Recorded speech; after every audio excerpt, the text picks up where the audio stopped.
Estos días así de retiro y de ayuno son bien importantes para la vida del cristiano, porque nos lleva a tener una relación más íntima con el Señor, nos lleva a relacionarnos más con el Señor, a buscar su presencia, a buscar de Él, a poder sentirlo a Él más cerca de nosotros, porque estamos separados del mundo, estamos separados de todas las personas, de todas las circunstancias, y nos estamos dedicando solamente a hablar con el Señor, a buscar su rostro.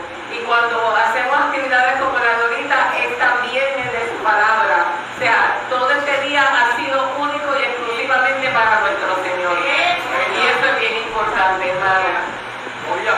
Vamos a buscar nuestra Biblia en el libro de Colosenses. Y vamos a estar estudiando el capítulo 4, o sea, predicando el capítulo 4.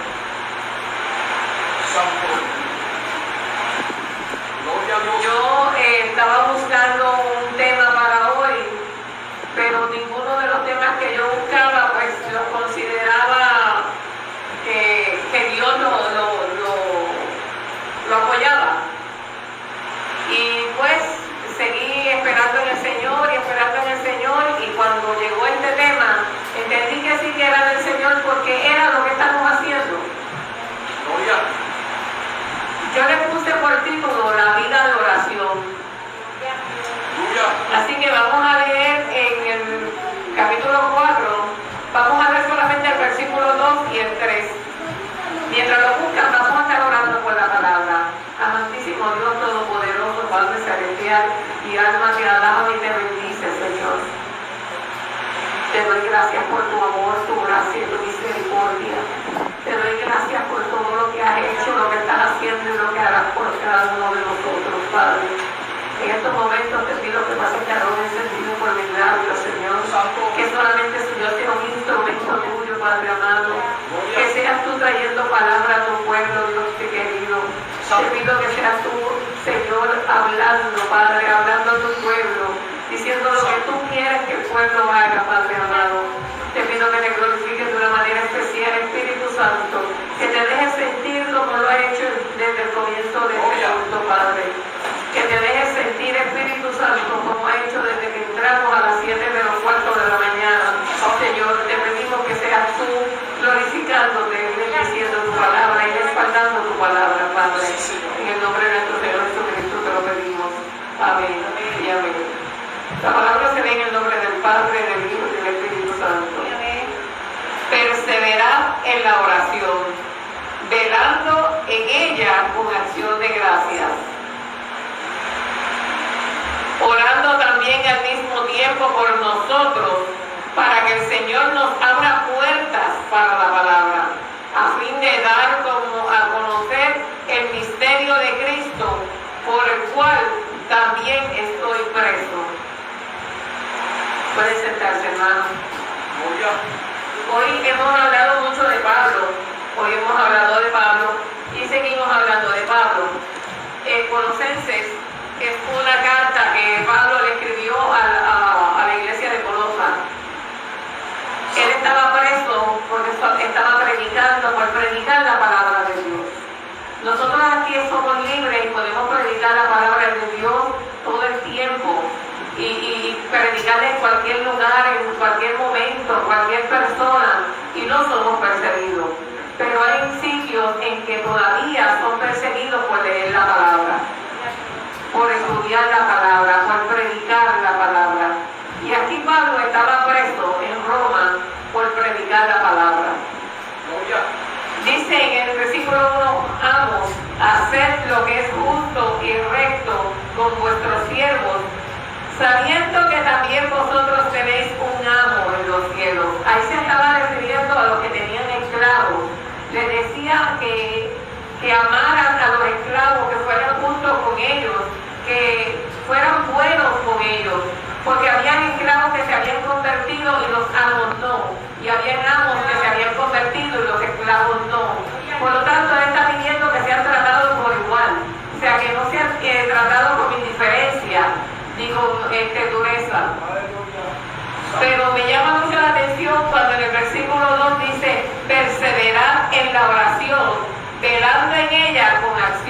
gracia. Perseverad en la oración. Nosotros hoy estamos perseverando en la oración. Hoy nosotros hemos estado desde las 7, algunos desde las 7, por lo menos yo desde las 7 menos cuarto, pero cuando llegué ya el hermano Giri estaba con la esposa y la hija, así que me imagino que había llegado un poco antes que yo. Los demás fueron llegando poco a poco, paulatinamente, de acuerdo a su condición y a su posibilidad de poder llegar. Pero la idea era perseverar. Perseverar es como mantenerse firme. Es como estar insistiendo en algo.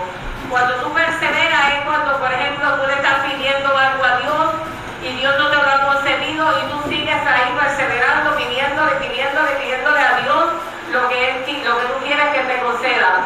Así que el Señor nos manda a perseverar en la oración, a insistir en la oración, a mantenerse firme.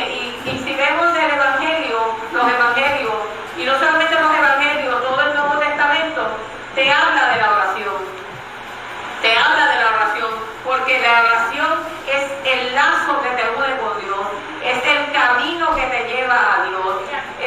No hay nada más que te una con nuestro Padre Celestial que no sea la oración. Pero dice que con acción de gracia. Y entonces, ¿cómo vamos a perseverar? ¿Cómo vamos a orar? Con acción de gracia. Como lo hemos hecho aquí. Hemos orado, hemos alabado, hemos cantado, hemos predicado. ¿Ven? Eso es con acción de gracia. Estamos alabando al Señor, dándole gracias. O sea, cuando oramos tenemos que darle gracias al Señor por todas las cosas que nos ha hecho y por las que no ha hecho. Porque si no las ha hecho, algún propósito no hay. Nosotros no podemos decir, mira, Él no me concedió esto, por lo tanto, pues yo no voy a seguir orando. No, hay que seguir orando, porque quizás no era el momento preciso, ya no era la oración. Quizás lo que tú estás pidiendo no te conviene. Quizás tú lo ves como algo bueno para ti, pero realmente no lo es.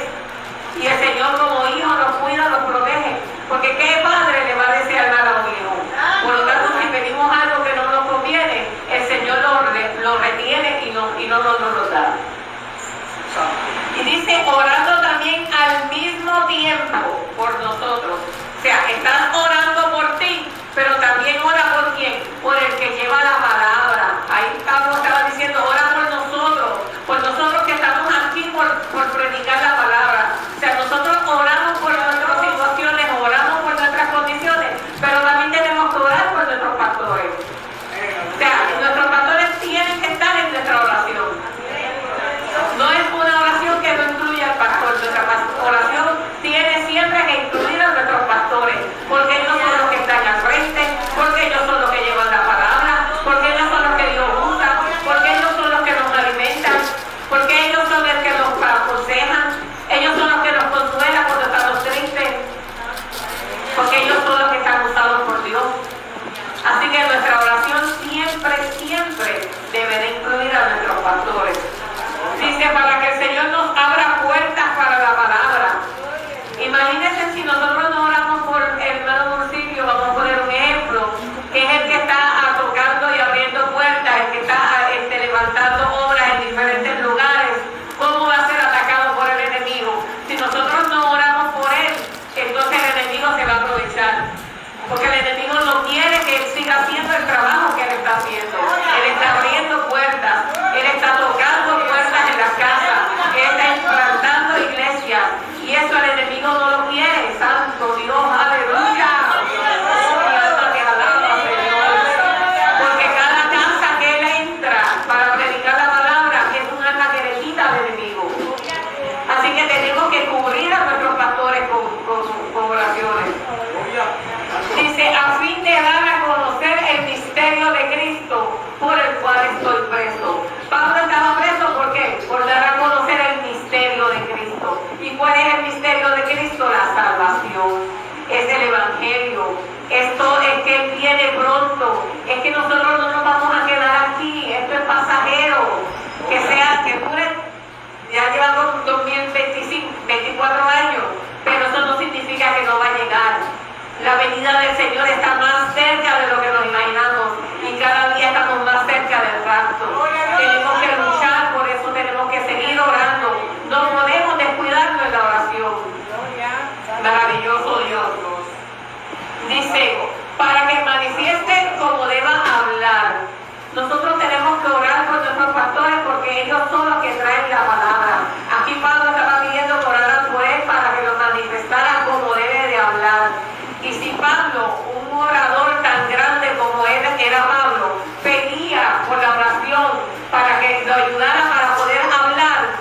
imagínense ahora que tenemos tantas situaciones y tantas cosas.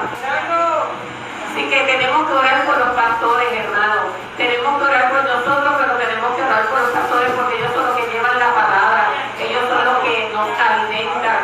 Ellos son los que reciben más dardos que nosotros mismos. Ellos reciben más dardos. Tenemos que cubrirlos con nuestras oraciones. Dice, andad sabiamente para que los de afuera, andad sabiamente para con los de afuera, redimiendo el tiempo. Hablar sabiamente con los de afuera para redimiendo el tiempo. ¿Qué significa eso? Hablar sabiamente. Si yo hablo palabra de Cristo, yo tengo que demostrar la palabra de Cristo. Yo tengo que andar como Cristo. Yo tengo que actuar como Cristo. Yo no puedo llevar un montón de palabrerías que sean vanas, que no edifiquen a nadie. Por eso dice redimiendo el tiempo. Tengo que hablar con la persona, pero como decía el pastor, llevando amor y salvación. No llevando cosas innecesarias. Sea vuestra palabra siempre con gracia, sazonada con sal, para que sepáis cómo debéis responder a cada uno. Sea nuestra palabra sazonada con sal. ¿Y cómo vamos a llevar nuestra palabra sazonada con sal?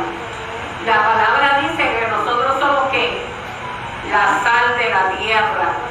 Y si nosotros somos la sal de la tierra, ¿quién sazona la palabra? Nosotros. Pues nosotros tenemos que llevar la palabra como es, correctamente, porque nosotros somos la sal y la palabra tenemos que llevarla sazonada, con alegría, con gozo, que la persona vea que estamos predicando una salvación, no un destierro. Que estamos predicando una salvación, estamos predicando a Jesús, estamos predicando al Rey de Reyes y Señor de Señores, estamos predicando al que resucitó, al que viene pronto, y si nosotros lo creemos, como lo creemos, tenemos que predicarlo. Tenemos que predicarlo con alegría y con gozo. Esto no significa que porque yo esté pasando situaciones como las que estaba pasando hoy, yo dejara de alabar al Señor. A mí no me vieron aquí alabando al Señor y glorificando al Señor. Yo no estaba, sí estaba triste, pero yo no demostraba mi tristeza en la alabanza. ¿Por qué? Porque tenemos que demostrar nuestro gozo. Tenemos que enseñar que Cristo es el gozo y es la alegría de nuestra vida.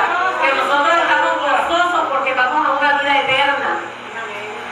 Y esa es la palabra que tenemos que predicar.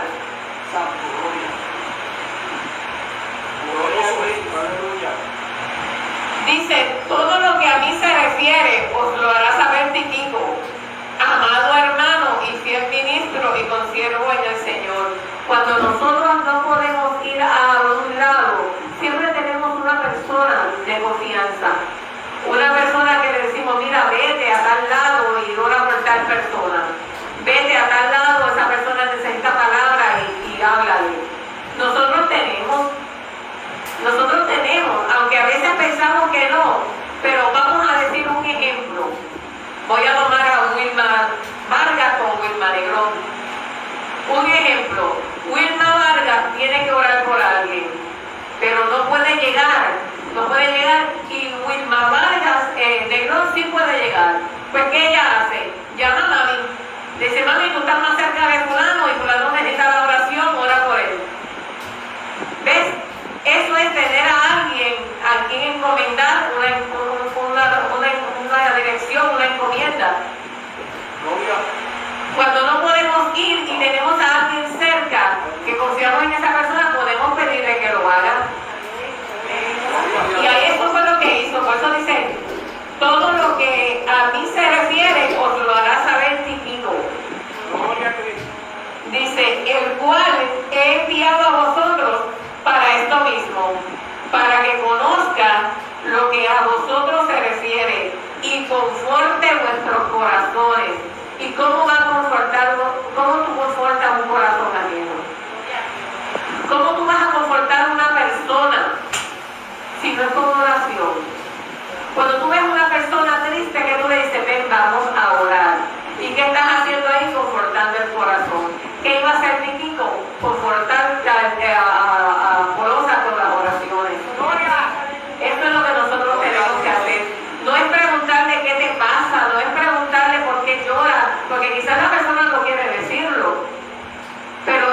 mira, ven, vamos a orar para que Dios te fortalezca. Vamos a orar para que Dios te consuele. Maravilloso Dios. Como hicieron las hermanas esta mañana cuando yo llegué. Maravilloso Dios. Dice, con Onésimo, amado y fiel hermano, que es uno de vosotros, todo lo que acá pasa, él os lo hará saber. ¿Quién era Onésimo? Onésimo era un esclavo que había huido de su amo Filemón. Y se había ido y estaba en Roma y allí se encontró con Pablo. Pero cuando se encontró con Pablo, recibió a Cristo y pasó a ser un cristiano. Luego de buscarlo, él lo devuelve a su amo. Pero hasta que no estuvo adiestrado y preparado para volver, él no lo dejó ir. Así muchos nosotros preparamos y educamos a personas que cuando vienen al Evangelio y no conocen nada del Evangelio. Nosotros les enseñamos cómo es el Evangelio. Nosotros les enseñamos quién es Cristo que murió por nosotros, lo que Él puede hacer, porque sabemos que Dios puede hacer todo, pero no todo lo hace. Dios puede hacer todo, pero no todo lo hace. Pero tenemos que enseñar ese Cristo vivo y de poder. Dice Aristarco, mi compañero de prisiones, os saluda. Aristarco, uno que estaba preso con él. Y Marcos, el sobrino de Bernabé, acerca del cual habéis recibido mandamientos. Si fuere a vosotros, recibidle. Bernabé y Marcos habían sido compañeros de viaje de Pablo para fundar iglesias. Dice, y Jesús llamado justo. Este no es Jesús nuestro Señor Jesucristo. Este es un Señor que se llama justo y le dicen Jesús. Pero de él no se menciona mucho en la Biblia. Dice que son los únicos de la circuncisión que me ayudan en el reino de Dios y han sido para mí un consuelo. Ahí menciona la circuncisión porque aunque para Cristo ya no había que circuncidarse, pero habían algunos que ya venían circuncidados o que a principio se circuncidaron por las situaciones que se presentaron. Por eso él lo menciona. Dice, os saluda Epafras, el cual es uno de vosotros, siervo de Cristo, siempre rogando encarecidamente por vosotros en sus oraciones. Entonces aquí nos dice otra forma más que tenemos que estar, encarecidamente, rogando encarecidamente. Muchas veces nosotros no rogamos encarecidamente todo el tiempo. Muchas veces nosotros oramos y le clamamos al Señor con perseverancia, vamos a decir así, pero no encarecidamente. Pero cuando tenemos una situación bien sea de salud, bien sea de una necesidad urgente, ahí sí rogamos encarecidamente. O sea, vemos las dos partes de la oración. Una oración, vamos a ver las tres partes, vamos a decir una oración sencilla para cumplir, vamos a decir. Otra oración con perseverancia porque seguimos insistiendo en lo mismo, pero esta oración es encarecidamente, rogando encarecidamente, es rogando continuamente, es rogando que tú dejas tu corazón en la oración. Esto es una oración que tú no quisieras ni dejar de orar por lo que estás orando. Entonces dice, siempre rogando encarecidamente por vosotros en las oraciones. Entonces yo me imagino a Epafras orando encarecidamente por una iglesia, o sea, para que se mantenga, para que persevere. Y nosotros oramos así por las iglesias. Yo creo que este libro nos enseña cómo orar y por quién orar. Ya le dije que tenemos que orar sí por nuestra familia, por los vecinos, por la comunidad, pero orar por nuestros pastores. No podemos dejar a nuestros pastores en las oraciones, pero también tenemos que orar por las iglesias. Un ejemplo le voy a dar, que el pastor Dulcito está levantando iglesias en diferentes lugares, en el Consumo, San Sebastián y Las Marías. Pues entonces tenemos que orar encarecidamente por esos lugares para que se mantengan, para que sigan creciendo. ¿Ven? Eso es orar encarecidamente. No permitir que se pierda ninguno de los hermanos que ya ha llegado ahí. Dice, para que estéis firmes, perfectos y completos en todo lo que Dios quiere. ¡Wow! ¡Qué clase de oración! Para que estéis firmes, perfectos y completos en todo lo que Dios quiere. O sea, tú estás rogando por otra persona para que se mantenga firme, completa, perfecta en todo lo que Dios quiere. Es una oración bastante extensa. O sea, cuando vamos a orar, a veces oramos 5, 10 minutos, 15 minutos y ya creemos que hemos terminado de orar. Pero cuando miramos todas las partes de una oración, decimos, wow, pero si 15 minutos a mí no me da. Es más, una hora no me da. Como dice Pablo aquí que debemos orar, una hora no me da. Gloria a Dios. Y después dice, en todo lo que Dios quiere. Y eso me enfatiza, en todo lo que Dios quiere. No es lo que yo quiero. O sea, estamos orando, no es lo que yo quiero. No es lo que yo necesito. No mis necesidades, sí. No es que no dejes de orar por tus necesidades. No es que no dejes de orar por las cosas que tú necesitas. Pero tiene que ser como Dios quiere, no como yo quiero. O sea, esa es la diferencia. Señor, mira, yo necesito esto y esto y esto, pero que sea tu voluntad, que sea como tú quieres, no como yo quiero. Dice, porque de Él doy testimonio de que tiene gran solicitud por vosotros y por los que están en la Odisea y los que están en Hierápolis. O sea, que Él se ve que es una persona que se despide por las otras iglesias. Os saluda Lucas, el médico amado y damas. Lucas es el que escribió el libro de Lucas y el que escribió los Hechos, que es un médico. Por eso vemos que el libro de Lucas y el libro de Hechos está como redactado con muchos detalles. Dice, saludad a los hermanos que están en la Odisea y a Ninfas, a la iglesia que está en su casa. La iglesia que está en su casa, ¿por qué? Porque hay muchos que no tenían templo todavía y las iglesias eran en las casas. Como ahora mismo, sigo mencionando al pastor Dulcilio, él tiene iglesias en las casas. No es porque no haya templo, es porque están comenzando las iglesias en las casas. Así mismo se comenzaban antes. Así mismo se comenzaban antes en las casas. Así que tenemos que seguir orando por todas esas iglesias. Dice, cuando esta carta haya sido leída entre vosotros, hacer que también se lea en la iglesia de la Odisea y que la de la Odisea se lea también aquí. O sea, él le manda una carta a la Odisea, pero quiere que se lea entre las diferentes iglesias. Es como decir, estamos leyendo ahora Colosenses, Tesalonicenses, todas esas cartas que Pablo ha escrito, y nosotros las leemos en diferentes iglesias, ¿verdad que sí?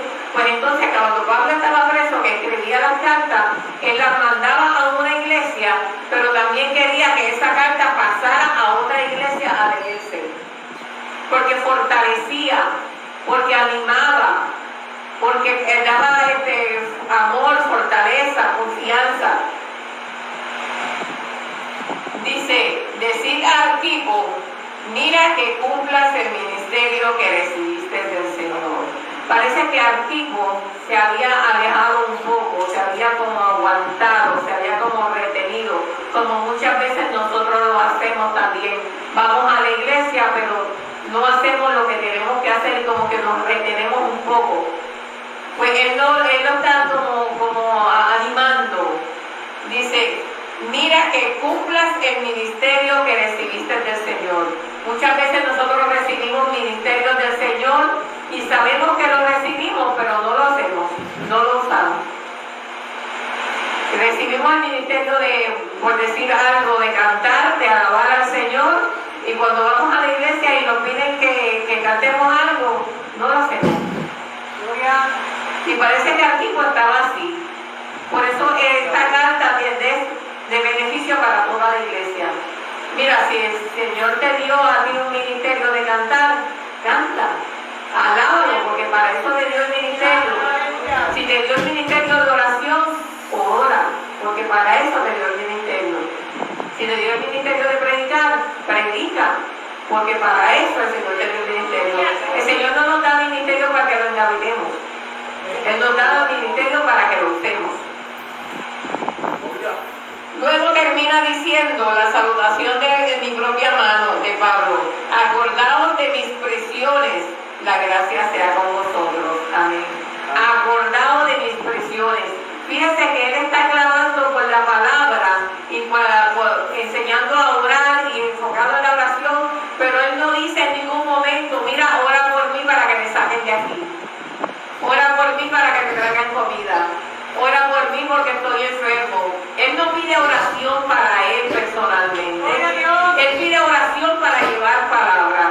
Él pide oración por sus prisiones, porque en las prisiones él seguía predicando la palabra. O sea, él no se enfoca en su vida personal, sino en su vida ministerial. Nosotros tenemos que enfocarnos en lo que las personas necesitan para poder orar. Nosotros tenemos que aprender estos conceptos de oración para poder orar, para poder terminar, poder llevar una oración clara, firme y con propósito. Que Dios me lo bendiga mucho.